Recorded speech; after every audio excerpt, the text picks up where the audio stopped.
Ekyokubiri kyemmanyi eyategese ekivulu kino Wasanyuka TV siwe kiri ate n'omwami gw'oyogedde akola ku ki kati sirowooza nti ayinza obutabaawo.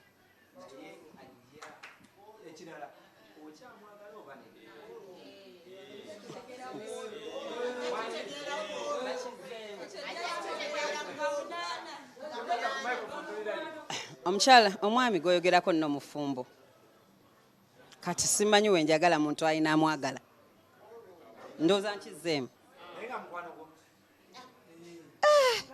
kale ku olwo mukwano ssente ne laavu byanjawulo. Omuntu atalina ssente oteekeddwa okuba nga ekisookera ddala oba musajja tokkirizibwa kwenda ekyo kyekisooka. Ekyokubiri oteekeddwa okuba nga oli mwesigwa olina amazima kuba bingi nnyo bye twetaaga si buli kimu nti bakikozesa ssente kati gwe making sure nti ebyo ebitakozesebwa ssente gwe osobola obikola si bwe kiri.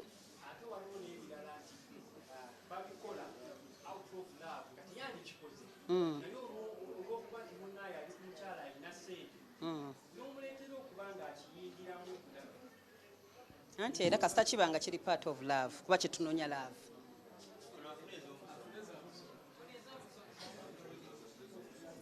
Mane Grace alina ekibuuzo.